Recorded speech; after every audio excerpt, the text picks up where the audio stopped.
Podcast. We're here to pump up your writing. And now your host, Andy Brixey, personal trainer at The Writing Gym. Hey there, writers and newsdaters. I'm really excited about today's episode. Annalisa Parent was recently featured on The Story Matters with Len Rowell. We're featuring that interview here today by exclusive arrangement. And what's the quirk of the week? Well, Len pronounces Annalisa's name incorrectly. You'll have to listen to hear it. Without further ado, here's the Writing Gym's resident writing coach, Annalisa Parent, interview on The Story Matters. Welcome to A Time of Conversation. I'm glad to have a partner here today who's written a new book. And it's very exciting. And her name is Annalisa Parent. And she's going to be with us for this time to tell us about this new book.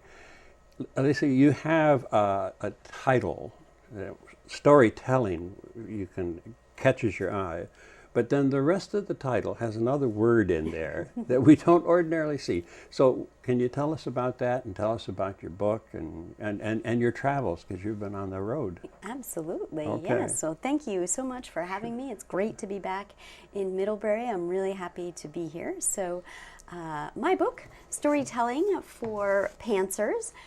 Pantsers are people who fly by the seat of their pants, as shown by the illustration here. So the subtitle is How to Write and Revise Your Novel Without an Outline. So I'm a writing coach and I help people to finish books. And one of the things that I discovered in my work with authors is that there are people who plan and plot, and there are others who kind of write chapter 1 and then chapter 8 and then maybe a little bit of chapter 7. And when they're finished, they've got what I call the murky mess because they've kind of written all over the place. They don't know what to do with it. They look at this glob and they think, oh, that's not a book. Well, I help them to find the novel in that murky mess. And my mission is really, there are, according to the Bowker Report, there are 20 million people who have writing a book on their bucket list. But with self-publishing and traditional publishing combined, only 1 million books get published every year. That sounds like a lot of books, but when you do the math, you find out that there are 19 million people who didn't publish a book. So I think, what happened to those people? I strongly suspect that they're pantsers who started something, they weren't sure that it was really anything that was publishable, and my mission is really to help those people to get over that hump of finding their novel. So I have a real passion for the pantsers in the world. I'm a pantser myself, to help them to find their story and be able to tell it and get it out into the world. Do they scratch their head when you first say to them, you're a panther? Or Sometimes they do, but mostly I think that they're really happy to have a place, to have a home, because a lot of programs or classes or coaches or whatever have said, no, if you want to write a novel, you have to have an outline. And they think, well, I must not be a storyteller, I must not be a novelist, and they don't have a place. And so I think that as silly as this title is, as silly as the picture is, it gives people a home, a place for them to be accepted and to move forward. So I think it feels really good for them. It must be a really good discovery to have unveiled the fact that there is some real hope here and help. Absolutely. In that whole process. Yeah, and it's a journey, and one that I really enjoy being a part of. And for those writers who have that moment where they can move on from some old advice that they got of you have to do it this way, that didn't work for them. It might work for other writers, but it didn't work for them. And to find a way to move forward, to see their eyes light up and their smile come back. Those stories, when they share those with me, that's really, that makes it all worth it. That's why I do what I do. Is it hard to help people get over being an outliner? Well, I mean, I wouldn't say that I help people to get over being an outliner, my philosophy is find the writer you are and be that writer. So, people come to me and they say, oh, that's not me. I'm not an pantser, I'm an outliner. And then they explain their process to me and I say, well, it sounds like you're a pantser. The thing is that when you write a novel, there are creative phases and then there are organizational phases. And some people like to be really creative and then they have to come in and organize after. That would be sort of the end of the spectrum pantser. Some people, kind of have milestones. So the character is going to do X and then the character is going to do Y and then the character is going to do Z. And so they've got kind of these milestones. It's a kind of an outline. And that helps them along the way. But they're still kind of pantsing in the middle between X and Y and Z and finding their story. Ultimately, authors need to find their story so that they can later organize it so that the reader doesn't feel lost. And so people come to me and say, I'm an outliner. I say, that's great. I can still help you tell your story. People come to me and say, I'm a pantser. I say, that's great. I can help you to tell your story. It's really about finding that balance of creativity and organization. Well, what does the writing process look like for a pantser? Is there a way that is characteristic of, or is each one different? I think that this process of pantsing is about really being unique, being yourself, finding that process. So it looks different, I think, for every single writer. Of course, there are some commonalities, or I wouldn't be able to kind of put the process into a book and organize it. But it is a unique journey for each writer, and one of the things that is integral to my philosophy and the way that I work with writers is to see them as individuals who each have their own way of doing things. So, side story, I studied neuroscience. I took classes at Harvard and MIT, and I was in the brain imaging lab. I got to do some fMRIs. And I did all of that so that I can really think about how individual brains work, how individual brains create and learn best, and take that information and help that writer to find, to find the very best way to finish his or her novel. Can you say some more about what are the clues for you that help you guide a person in one direction or the other, coming from brain study? Sure. One of the things that I'm looking at is based off of Howard Gardner's, he's a professor at Harvard, teaching on learning styles. And so thinking about, some people are very strongly visual, and some of the work that I've done with a lot of the authors is around how do you see your novel. Because when we think about an outline, that you learn to do in 4th or 5th grade, that feels for a lot of people like too much work. It feels like an imposition onto the creative process. But when we start to think about alternative ways to visualize your novel, can we put Post-it notes on the wall? I actually wrote on the walls of my office at home. And I had it was a picture really of my entire novel. So what ways can we find for you to visualize that? If you're very kinesthetic and you like to feel things, how can we make this a tactile experience for you so that you feel your novel? So finding ways to really ground people in their novel that works for their thinking style. One of the analogies that I use is that a lot of writing programs or classes or whatever, they haven't looked at the way that the brain works, and so they don't know any better, but they're teaching these writers in a way that has them running a marathon backwards. And when you learn to use your brain in the right way, suddenly you're moving your knees the way that they're meant to, and you say, oh my goodness, I'm in creative flow. This is so much easier now that I know how to use this tool in the right way. And it's really powerful. And you know, I've seen it time and time again, and it's a great gift every time I see it, to see those writers get into that creative flow, and suddenly their novel is just happening for them. It doesn't sound like a short process, a quick fix. So how long does it generally, would it take to help somebody get through this process? Len, I think you're not going to believe this, but I help people to finish a novel in 8 weeks. 8 weeks. That's pretty short. I haven't all finished things term considered. papers in that length of time. Right, yeah, Yeah. and I mean, it works. We've got a system, we have a program. We work with writers from all over the world. You met Andy, she's the Sure. personal trainer in the writing gym. So we're helping, you know, it's a very holistic view of the writer as a person.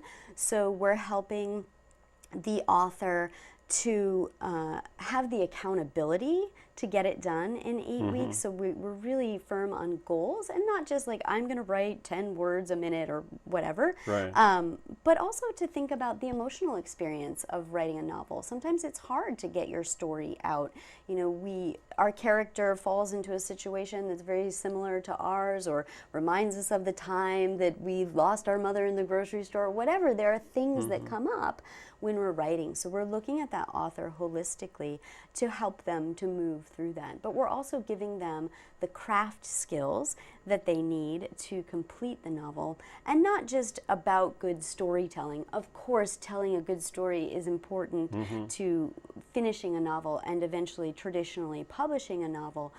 But one of the things that I do every week is I sit down in conversations like this one with literary agents, with editors, with publishers, so that I know what it is that they're seeing, what it is that they're looking for, and then I can take that information and say, hey Len, you know, you're writing this mystery. Here's what this agent said to me last week about what people are looking for now, or what people should avoid when they write mysteries.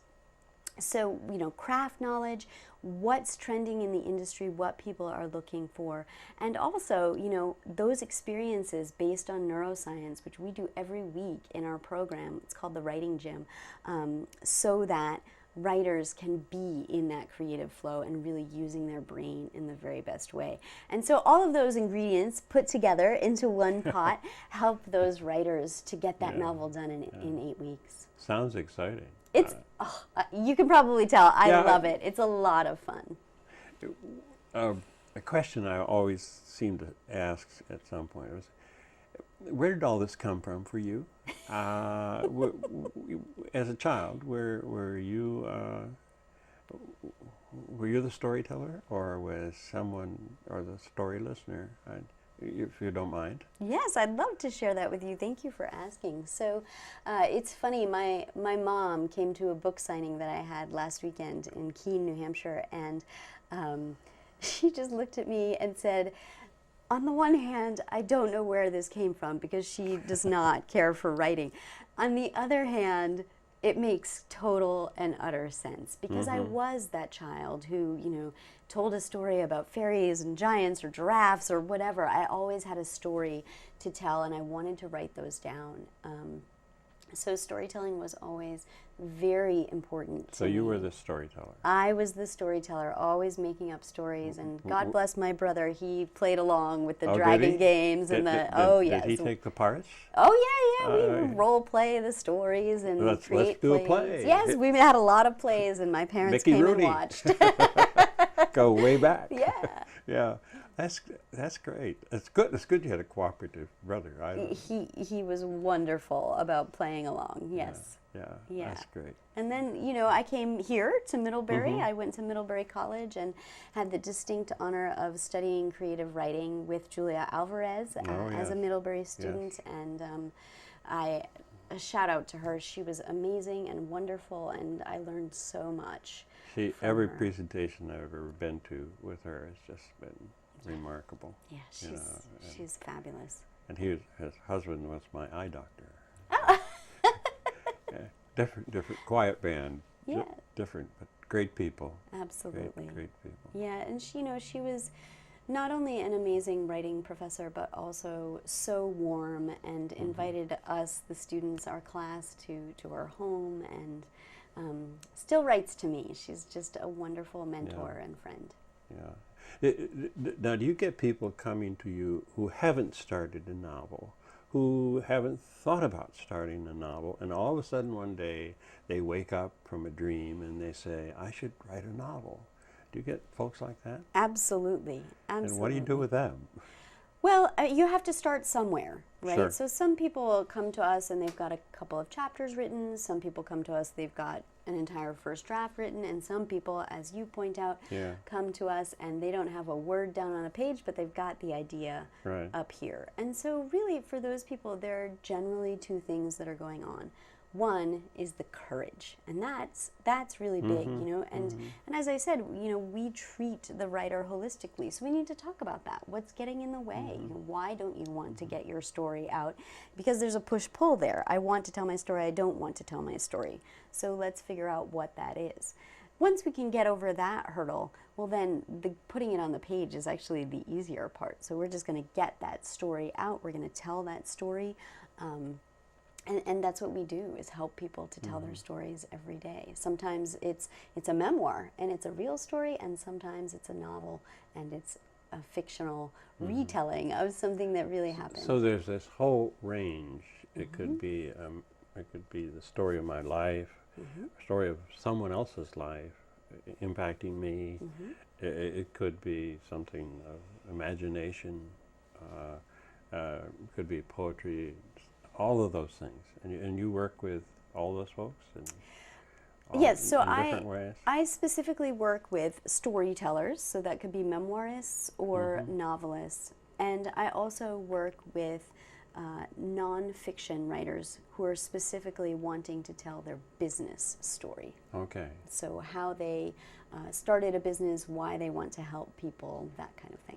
Is storytelling and businesses really connecting and meshing, and where's the status of that? I mean, sometimes businesses have just tried to do advertisements. They try to be the cleverest advertisement. Right. And some of them, now in commercials, are telling stories. So what's the mix right now as you see it? Well, I think that storytelling has become a really powerful tool for business owners. What it does for a business owner is it makes them more relatable. You know, hearing my story about how and why I started my business makes me a little bit more interesting, perhaps, because then there's an understanding. And we all have reasons why we started a business, why we want to serve people. Now, I only work with business owners who have that servant's heart, who really want to help people, whether it's through plumbing or architecture or coaching, whatever it is, that there's a heartfelt reason for doing that. And that's an important thing to share with people. Here's why I do things. Here's why I want to help people in the world to have better plumbing, have better houses, have better books, whatever it is. Yeah, okay. Have there been some surprises that have come to you? Oh, yes. That you said, did I sign up for this?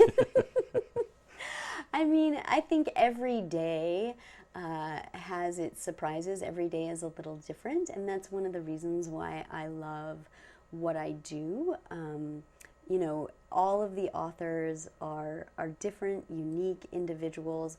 And I would say that the biggest surprise for me right now has been the sense of family that these writers have with each other, the sense of community that they've created, which is just beautiful and touching. And makes me a little bit teary-eyed sometimes when I see the way, you know, that they've taken our business, which is about really caring for the individual and really helping people to tell their stories, and then I see them interacting with each other in that way and valuing each other and encouraging each other to tell their stories and encouraging them to have the courage to tell their stories. It's really, really beautiful. And Len, we're headed for a retreat at a manor house on the coast of England in a couple of weeks here. Yeah, I'm really excited. That's a story in itself. It sure is.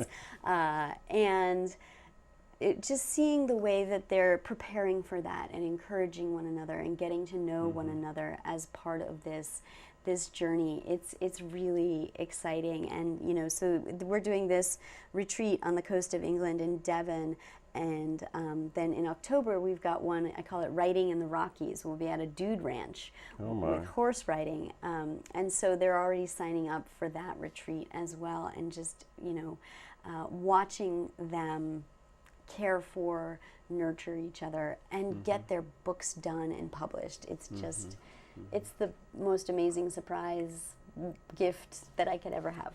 What about people who come with a painful story? Who are either trying to face that or not knowing they should face it or could face it? What do you have some encounters with folks like that? Absolutely. And it happens whether they're telling fiction, whether they're writing memoir. Things come up for people, and so there's a lot of trust in my job, and there's a lot of counseling. I'm not a counselor, I'm not a certified counselor, but when we write, we are being real, we're being our most authentic selves. And so I feel like the writers I work with, I know as much about their lives probably as anyone in their life, because it comes up, it comes out. And I've got small shoulders, but there are a lot of tears that happen on these small shoulders, and it's wonderful, and it's cathartic, and it helps people to get over that hump and to have the courage to get that story out. So you do a combination of individual coaching and group work, right? Yes. So can you talk a little bit about how that works itself out? Yeah, it's very interesting. There are times when I'm working one-on-one with the author, and that's where we're having those emotional conversations.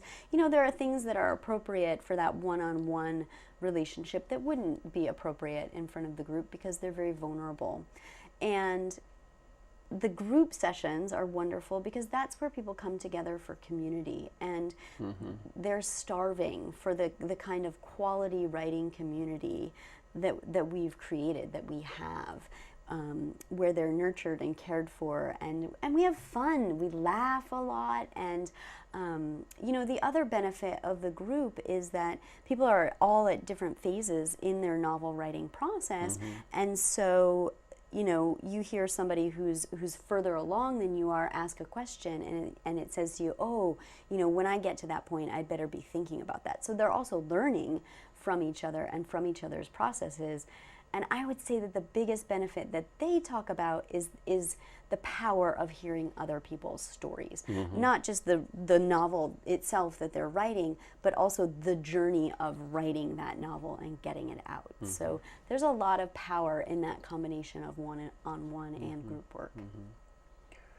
So as you go through this experience, have there been other things that you really want to talk about that I missed here in this asking these questions?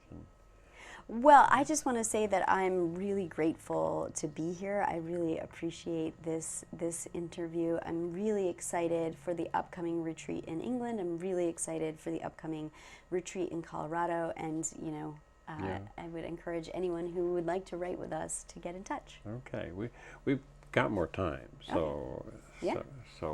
but I just thought I'd ask that. No, that I mean, question at this point. I guess I would like to talk a little bit about Please do. Okay, about the book. So, we have storytelling for pantsers, and this walks people through how to write and revise a novel without an outline. And we do have the accompanying workbook, which, has all the exercises from the book as well.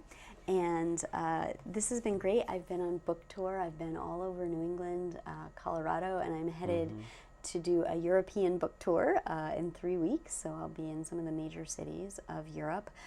talking about my book, and I'm really excited to do that and to meet writers all over the world. Do you have a novel in the works too? I do. So it's on the agent's desk, and we're working on getting that shopped out right now to the publishers. So, so one you're book close. at a time. Okay. You're close then. Yes. Okay. Yes. That must feel good. Yes, absolutely. And is there absolutely. an idea back there that is just beginning to percolate? Oh, well, we writers, we always have too many ideas for stories. So yes, this is a novel series that I've got imminently publishing at the moment, and then I'm working on a completely different concept. So I write in the genre formerly known as chick lit and formerly known as women's fiction. So yeah, I've got a new, more you miss psychologically. Beach Book. Yeah, that's right. It's exactly what it is, a beach read. My philosophy is that a book should be enjoyable to read and fun to read, but also contain some of the elements of high literature, because those people who, like me, who enjoy something that's fun to read, that we can read on the beach or an airplane, also want something a little bit more, a little, maybe some symbolism or something a little deeper to sink their teeth into. So that's how I write, and I'm having a great time doing it. So far, my readers are enjoying it as well. And I think that some of that came across in Storytelling for Pantsers as well, which we say we like to write with people who take writing seriously but don't take themselves too seriously. And this book has some serious content. It's going to help people to learn how to write, but it's also whimsical and silly and fun. Yeah. Because that's my philosophy. The piece that I read about your book said things like that, and about how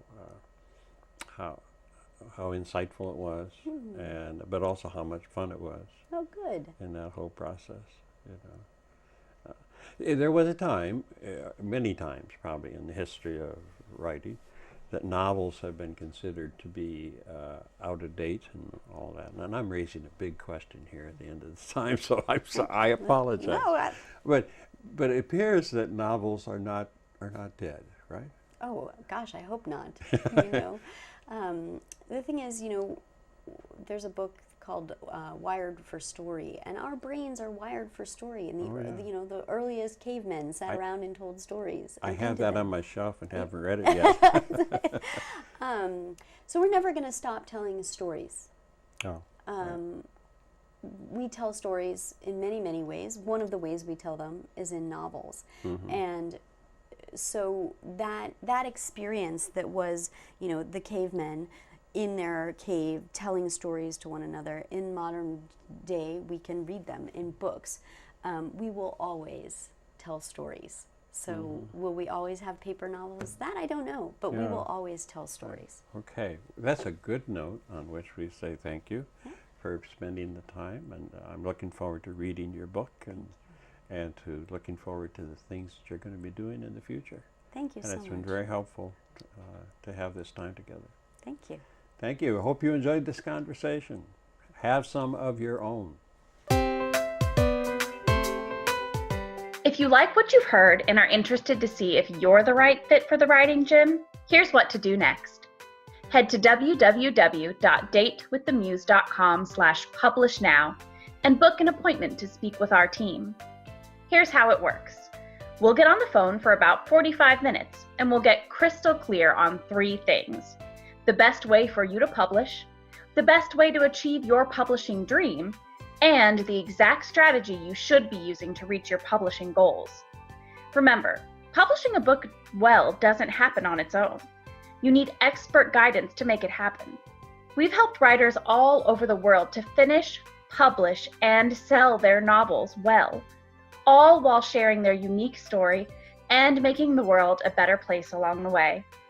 To see if we can help you do the same, head to www.datewiththemuse.com/publish now. I'm Andy Brixey, personal trainer over in the Writing Gym, and we'll talk soon. Happy writing!